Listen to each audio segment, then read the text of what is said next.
Букаларды аткорунга киргизгенде кандай кылып баштайм, канча жем берем, кандай жем берем ошону көрсөтүп коеюн. Мына бүгүн биринчи күн жаңы эле Ният столдон кургап келиштим. Мына эчтеки салына элек, аштоолору таптаза, жаңы эле сугардым. Могул экөө эле ичти суу. Могул экөө суу ичти, бул экөө ичпей койду үркүп.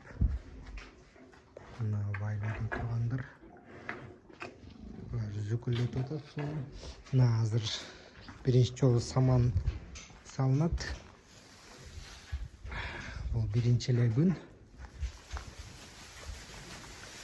Ачка деле болуш керек, байкуштар базардан келип ошо мына ачка саманды күркүрөтүп эле жеп атышат. Көктө эле жүргөн немелер. Мына жайлоодо жүргөндөр да бар. Эки баш жайлоодон келиптир, прямой эле. Экөөсү үйдөн эле келген го дейм. Көктө эле жүргөн немелер ачкасынан уже саманды деле жеп атышат, күркүрөтүп эле. Мына саман жеп бүткөндөн кийин мол жебей койду, саман бир аз ооз тийип эле. Калгандары уже жалап салды. Мына саман жегенден кийин жем. Бул менин фирменный жемим деп койсом деле болот. Бул жерде арпа, буудай, кукуруза, жмых, мясо костный мука, мел, ана премикс бар. Ошонун баары аралашып, туз бар. Ошонун баары аралашып жасаган видеосу бар, каналга кирип көрсөңөр болот. Буякта примерно бир 300 граммдай. 300 граммдан биринчи күнү эле 300 граммдан мынтип салып беребиз. Буякта примерно 300 грамм. Олар жейт эле окшойт, этиги чотто сомнение. Баары монун биринчи күнү көбү негизи жебейт, сасык болуп. Шашпайдан көндүрүш керек буларды.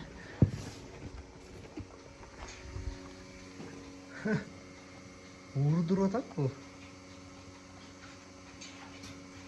Саман эле жакпай аткан окшойт чотто. Конечно, бул тоодо гүлдөп жүргөн чөптөрдү жеген неме саманды жемек беле. Булар, мына бул дагы кол сала баштады. Бул жыттап жегиси келбей койду.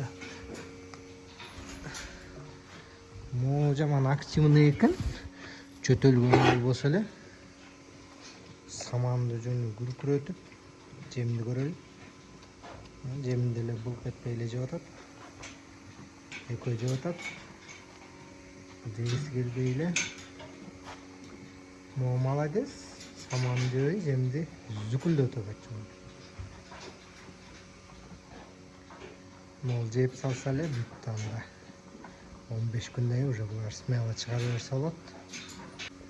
Ошо кимге видеолор жакса, буюрса эми эртең экинчи күн болду, экинчи күнү тартып чыгарам видео.